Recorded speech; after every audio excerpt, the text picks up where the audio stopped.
Serviteur de Dieu qui a été prévu pour aujourd'hui. L'évangéliste est dédié en acclame le Seigneur.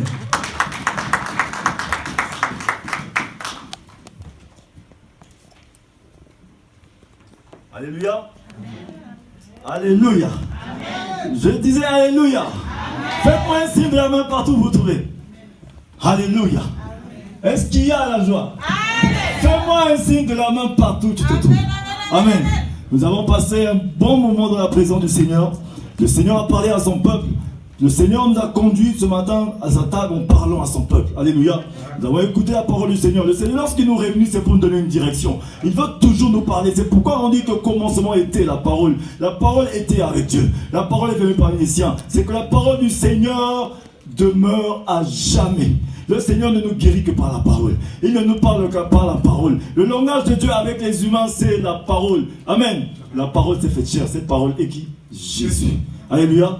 Ce matin, tu n'es pas venu écouter quelqu'un, mais tu es venu recevoir Jésus. Tu es venu écouter Jésus. Tu es venu vibrer avec Jésus. Alléluia.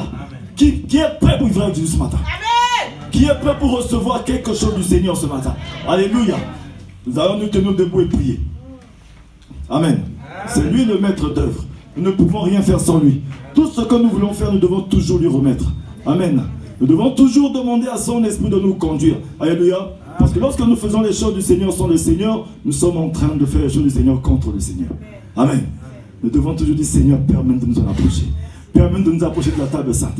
Permets de nous approcher du trône de la grâce. Ce matin, nous voulons recevoir la parole, mais nous nous soumettons à toi pour recevoir la parole. Ce matin, nous voulons recevoir la parole. Partout où tu te trouves, élève ta voix, commence à prier. Parle à ton Dieu, dis, Seigneur, je veux recevoir une parole. Je ne veux pas écouter un homme qui me parle ce matin, mais que c'est toi seul, le Dieu Tout-Puissant, qui me parle. Parle-moi, mets-moi une direction dans mon cœur. Conduis-moi ce matin, afin que je sois guidé, orienté que par toi et par toi seul. Oui, éternel Dieu de gloire, Père très saint. Mon âme te loue, t'adore et te bénit ce matin. Je remets toutes choses entre tes saintes et divines mains. Seigneur, je ne suis qu'un humain. Seigneur, une personne que tu as choisie pour parler à ton peuple. Un instrument entre tes saintes et divines mains. Que je disparaisse ce matin, que toi tu parles à ton peuple. Que le coup de se sauve afin que toi, le Dieu qui puissance, entre toi. Entre dans la vie de ton peuple. Guéris l'âme de quelqu'un ce matin. Parle-nous, Seigneur, car ta parole est esprit et vie. Ce matin, nous voulons vivre quelque chose de somptueux et de merveilleux avec toi. Toi, le maître des temps et des circonstances, béni sois-tu. Esprit du Dieu vivant, toi qui rends toutes choses possibles. Emmène la gloire de Jésus dans cette assemblée. La gloire de Jésus dans cette assemblée. Oh, Jésus, sois élevé. Nous t'avons ainsi prié. Alléluia. Amen. Amen, Église. Amen. Prenons place. Prends place confortablement. Alléluia. Cette place t'a été destinée. Amen. Nos mamans qui ont nettoyé la salle ont nettoyé cette place pour toi. Assieds-toi confortablement afin que le Seigneur puisse les bénir. Alléluia. Prenez place. Vous êtes dans votre maison, dans la maison de votre Père. Vous savez, ce matin, le Seigneur nous a conduits à nous exhorter sur un thème qui est important. Alléluia. La direction que nous avons dans notre église pour cette année, c'est sur ce thème que nous allons nous baser. Alléluia. Nous avons vu que pour ceux qui étaient là vendredi, la diaconesse nous a conduits toujours dans l'élévation. C'est-à-dire que le thème de cette année, c'est l'élévation. C'est-à-dire que nous devons aller de gloire en gloire. C'est l'année de l'élévation. Amen. Lorsqu'on parle de l'élévation, il faudrait qu'on puisse comprendre ce que c'est que l'élévation. Quand on entend parler de l'élévation, ça veut dire qu'il y a toujours des combats. Il n'y a jamais d'élévation sans combat. C'est pourquoi nous avons vu l'adversité dans l'élévation. Amen. Tout ce qui peut nous conduire à l'élévation. Alléluia. Mais ce matin, nous allons voir quelque chose de très important. L'élévation selon le Seigneur. Amen.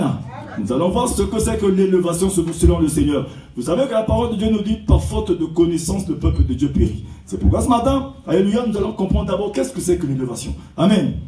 J'ai été faire des recherches, j'ai été vérifier dans la parole de Dieu, vérifier un peu ce que les hommes aussi ont mis, parce que vous savez que si on se réfère seulement à ce que les hommes ont écrit dans les dictionnaires, on va rester cartésien, on va rester dans le raisonnement. Mais on prend chez les hommes parce que vous savez que le Saint-Esprit utilise ce que nous avons. Parce que quand tu vas chez les hommes, tu t'instruis. L'Esprit du Seigneur, il vient en toi, il vient utiliser ce que tu as. C'est-à-dire qu'on va chez les hommes, on prend, mais on se soumet à l'Esprit du Seigneur afin qu'on puisse discerner pour être transformé dans notre intelligence. Alléluia. Donc c'est pourquoi ce matin, j'ai fait des recherches, lorsque le Seigneur m'a conduit dans ce message, nous allons comprendre que l'élévation littéralement consiste à prendre de la hauteur. Alléluia.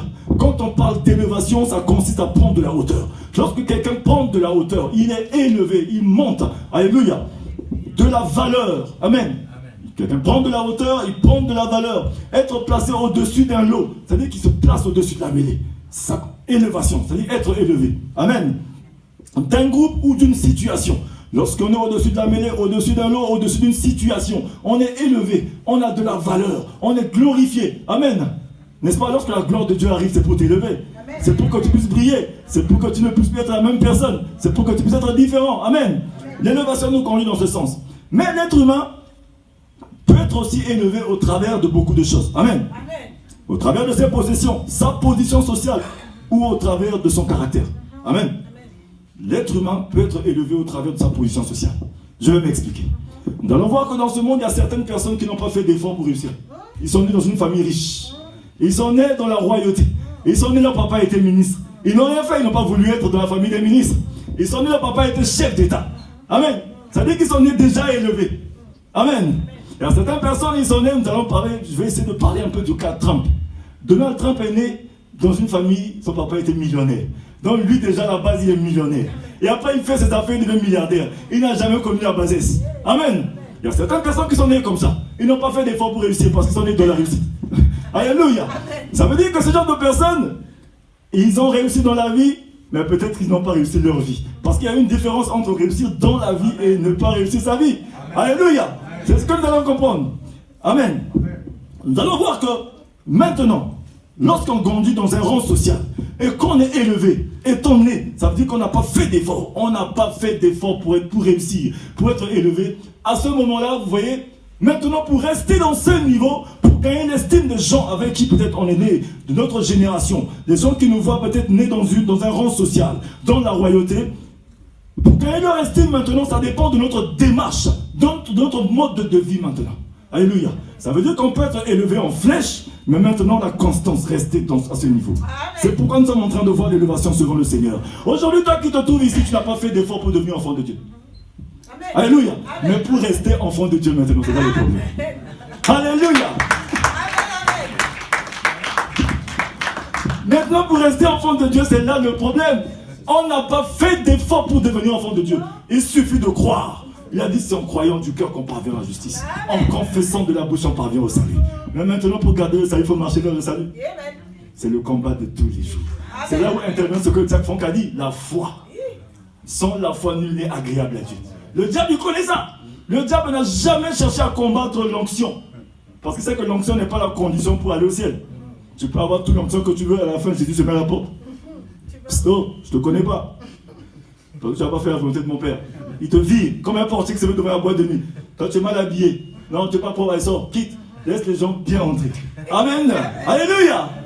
Ça veut dire quand même tu peux amasser toute l'onction du monde, toutes les richesses du monde. Parce que tu dis, ouais, je suis enfant de Dieu. Dieu m'a béni. Il m'a donné l'onction. Je guéris les malades. Je chasse les démons. Je crie, le feu descend. Au nom de Jésus. Et toujours là, tu arrives devant la porte. Seigneur, je ne te connais pas. Sors. Quitte devant moi. Parce que tu n'as pas fait la volonté de mon Père. Ce qui nous permet de nous stabiliser dans la hauteur, c'est lorsque nous faisons la volonté de Dieu. C'est notre marche de tous les jours. Alléluia, pour gagner l'estime du Seigneur. Pour rester dans sa volonté. Amen. Lorsque nous partageons la même pensée du Seigneur, c'est là où nous devons voir l'élévation selon le Seigneur. C'est très important que nous puissions comprendre ce que c'est que l'élévation. Alléluia. Nous allons voir toujours dans cette démarche. Amen. Nous allons parler du Fils de roi. Mais vous savez que pour nous, celui qui nous élève est celui que nous servons. Amen. Amen. Nous ne sommes pas nés peut-être dans la royauté. Nous sommes nés dans la difficulté. Nous sommes nés dans la misère. Mais celui qui nous élève, c'est Jésus. Celui qui nous élève, c'est le Seigneur. Amen. Celui qui nous qualifie, c'est le Seigneur. Parce que lui, il ne prend pas les gens qualifiés. Il prend les gens de la saleté, il les qualifie. Alléluia. Amen. Le Seigneur n'a pas besoin que tu sois qualifié. Il n'a pas besoin de ton rang social. Il n'a pas besoin de tes diplômes. Il n'a pas besoin de tout ce que tu détiens. Parce que tout ce que tu as est une folie devant lui. Amen. Mais il a juste besoin que tu viennes à lui afin que lui puisse te qualifier. Amen. Amen. Parce que l'intelligence des hommes est une folie devant le Seigneur. L'élévation selon les hommes est une folie devant le Seigneur. Mais l'élévation selon Dieu, l'intelligence de Dieu, c'est ça là qui bénit le peuple du Seigneur. Alléluia. Nous voyons le cas de Daniel. Daniel était un homme intelligent. Il était sage, il était fort, il était jeune, il avait tout. Mais il avait besoin de l'intelligence du Seigneur. Amen. Mais lorsqu'il a fait la volonté de Dieu, il a refusé de se souiller. À ce moment-là, lorsqu'on lui donnait les mets de la table du roi, Daniel a refusé de se souiller. Il a dit non, je ne mange pas les mets de la table du roi. Aujourd'hui, nous qui sommes ici, lorsqu'on nous invite quelque part, alléluia, on t'invite dans le palais royal, chez Macron. On te dit, bon, on te met dans la salle d'attente, tu attends ici. Mais le patron, Macron est en train de manger. Le chef d'État est en train de se réunir, ils sont en train de manger. Mais comme tu es là, comme tu es son hôte, comme tu es son invité, on te dit, bon, on prend les mets de la table du royal. Le vin que Macron a pris, il est en train de consommer. On prend un petit verre de vin. On prend un petit quelque chose sur la table. On dit, non, ça c'est ce que Macron a dit, non, t'emmènes ça pour que tu puisses manger. Alléluia. Amen. Lorsqu'on pense ce qui vient de lui avec une note, on te dit, non, c'est lui qui t'a dit, mange ce que je mange, comme ça tu m'attends. Alors que toi, en tant qu'enfant de Dieu, tu as dit que non, tu ne bois jamais d'alcool, pour ne pas souiller ton corps. Mais comme ça vient de la table du Macron, non, pour ce jour-là, je vais faire exception. Je veux boire quand même. Alléluia. Amen. Tu vas te souiller. Alléluia. Amen. Mais ce jour, Daniel a dit, non, je ne mange pas. Je mange seulement ce que le Seigneur me permet de manger. Il mange ce qui est naturel. Alléluia. C'est ce qui élève. Ce qui élève, c'est ce qui vient de la main de l'Éternel. Alléluia. C'est ce qui est naturel. Daniel a refusé ce jour-là. Daniel a dit, non, je ne touche pas. Amen. Et qu'est-ce que Daniel a reçu? Il a reçu l'intelligence 10 fois plus que les devins. Amen. 10 fois plus que les devins. Ça veut dire qu'il a été élevé en gloire 10 fois plus que les devins. Mais nous allons comprendre quelque chose ce matin. Prenons notre Bible dans le livre de Luc 4 à partir du verset 5 à 8. Alléluia. Prenez le livre de Luc 4, du verset 5 à 8. Tout le monde a sa Bible.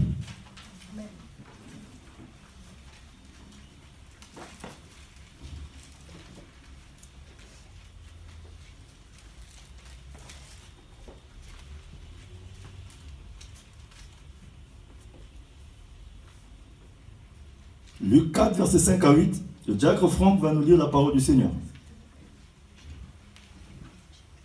Amen. Lisons la parole dans le livre de Luc, au chapitre 4, à partir du verset 5. Et il dit ceci.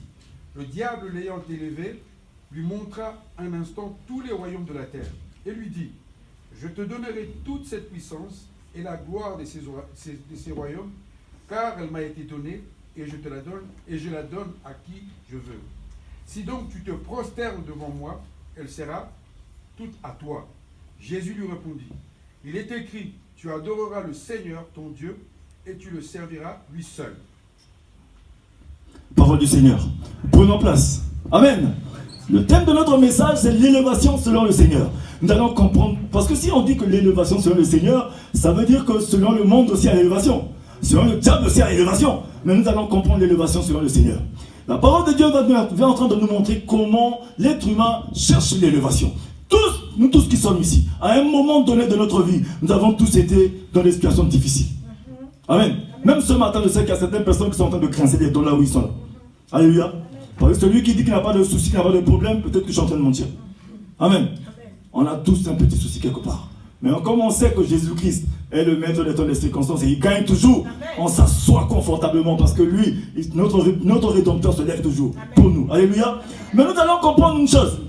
Le diacre Franck est en train de nous le lire à partir du verset 5, juste dans le premier verset, parce que lorsque j'étais en train de lire ce passage, j'ai dit, mais Seigneur, tu me fais revenir ce passage, mais qu'est-ce que tu me montrais ici? Rien que le début du verset 5. Alléluia. Si quelqu'un a une autre version que celui de diacre Franck peut nous lire, rien que le verset 5, rien que le début. Soit la version 8 secondes. La version Le Semeur. Est-ce que quelqu'un a la version Le Semeur? De Luc 4, verset 5. Parce que nous voulons écouter juste cette partie. Parce que nous voyons, nous avons écouté dans 8 secondes. Écoutons un peu de l'autre côté pour comprendre un peu ce que la parole de Dieu nous enseigne ici. Luc 4, verset 5. Alors le diable amena sur une haute montagne et lui montra en un moment de temps tous les royaumes du monde. Amen. Prenons place. Nous avons vu, on dit le diable l'emmena sur une montagne. Amen. Une montagne se situe où? En altitude, n'est-ce pas? C'est élevé. En altitude. Ici, par exemple, dans 8 secondes, nous dit le diable l'ayant élevé, lui montra en un instant tous les royaumes de la terre. Vous savez qu'à un moment donné de notre vie, tout le monde a subi des moments difficiles. Alors que la parole, si nous revenons depuis le début, c'est lorsque Jésus est sorti de 40 jours, 40 nuits de jeûne. Jésus était fatigué, il avait faim. Lorsqu'on a faim, on est fatigué, on ne regarde plus bien. Peut-être que même la vue se baisse. À ce moment-là, Jésus aussi était fatigué. Parce que pendant son ministère terrestre, il était totalement homme et totalement Dieu. Et c'est à ce moment-là que le diable aussi vient. pendant que tu es dans la difficulté, pendant que tu vis la misère, là où tu n'as pas de travail, tu n'as pas de maison, tu n'as rien, tu es en train de te chercher, de te battre pour t'occuper de tes enfants, tu es en train de chercher, c'est à ce moment-là que le diable s'y arrive. Il commence à lire tes pensées, il t'emmène dans les suggestions mentales, il commence à te suggérer certaines choses, te proposer de l'innovation, mais il ne te propose pas que l'innovation. Parce que nous voyons que pendant que j'ai commencé à lire ce passage, je n'ai jamais lu ça comme j'ai lu cette nuit. Jusqu'à 3h du matin, je lisais encore ce passage. Je dis, Seigneur, non, c'est pas possible. Nous voyons que, parce que nous voyons que c'est presque impossible que le diable puisse élever Jésus. Mais on dit que le diable, l'ayant élevé, ça veut dire que le diable s'élève. Il a élevé Jésus. Amen. Mais on va dire que non, mais c'est la folie. Dans d'autres versions, on dit il l'emmena sur les hautes montagnes. Qui l'a emmené? C'est pas le diable. C'est que le diable l'a transporté. Il l'a emmené là-haut. Quelqu'un va me dire que non, c'est impossible. Comment le diable peut élever Jésus? Jésus qui est Seigneur. Comment il peut l'enlever? Mais nous devons comprendre qu'ici-bas, Jésus était totalement homme et totalement Dieu. Donc ça veut dire que lorsqu'il a faim, il est humain. Donc le diable peut le transporter aussi. Comme toi, le diable peut t'emmener dans n'importe quelle pensée, dans n'importe quelle situation. Personne n'est en enfer. On est juste fort parce qu'on est en Jésus. Alléluia. À ce moment-là, le diable a emmené Jésus sur la haute montagne. Ça veut dire que le diable aussi élève. Il a élevé Jésus à ce moment-là. Il a élevé pour le proposer. Et vous savez que les pensées, lorsqu'elles arrivent, le diable nous élève par nos pensées. Parce que lorsque tu négliges ta pensée, tu négliges ton éternité. Vous savez, c'est pourquoi les pensées, on ne peut pas les empêcher d'arriver, mais on peut les maîtriser. Lorsqu'une mauvaise pensée arrive, d'entrer en compromission, tu peux la maîtriser. Parce que tu ne peux pas empêcher la pensée d'arriver. Tout un chacun de nous, nous avons une mémoire visuelle. C'est ce que tu vois, même si c'est juste une fraction de seconde que tu as vu, tu as jeté l'œil, tu as déjà vu. Amen. Même si c'est une fraction de seconde, tu as déjà vu. Amen. Lorsqu'une femme est mal habillée, même si tu es pur, même si tu as le Saint-Esprit jusqu'à comment, tu as vu aussi. Amen. Tu as vu. Mais ce qui est bien, c'est que le Saint-Esprit te ressource, tu es fort. Ça ne te fait rien, tu ne nourris pas ce que tu as vu. Amen. Alléluia. Tu es fort à ce niveau-là. On est juste fort lorsqu'on est en Jésus-Christ. C'est pourquoi la parole de Dieu nous dit que nous devons toujours rendre grâce à Dieu qui nous fait toujours triompher en Jésus-Christ. Il répond par nous l'ordre de la connaissance de Christ en tout lieu, partout où nous arrivons. Voyons qu'à ce moment-là, le diable aussi est venu. Il vient toujours par nos pensées. Il essaie de t'élever par ta pensée, te montrer qu'il peut te donner tout ce qui t'appartient déjà. Comme il a montré à Jésus. Parce que nous, aujourd'hui aussi, tout ce que nous faisons, on le fait que par Jésus, en Jésus, avec Jésus-Christ. N'est-ce pas? C'est-à-dire que tout ce que nous faisons, nous voulons juste être égal à Jésus. Parce que Dieu nous a élevés comme Jésus-Christ. Amen. Il est le premier grand frère, le premier-né de toute une génération. Amen. C'est pourquoi aujourd'hui nous sommes co-héritiers de son fils, Jésus-Christ. C'est-à-dire que tout ce que tu fais comme Jésus en Jésus. C'est pourquoi le diable te tente aussi. Il vient par tes pensées te faire des propositions. Il t'élève dans ta pensée par des propositions. Mais ce que tu dois faire, c'est la maîtrise. Jésus était élevé. Mais à ce moment-là, Jésus avait la maîtrise. Amen. Il a élevé Jésus sur la haute montagne pour lui montrer que non, je peux te donner tout ce qu'il y a ici-bas. Alléluia. Mais Jésus était fort. Jésus était plus puissant parce qu'il était totalement homme et totalement Dieu. Il sortait de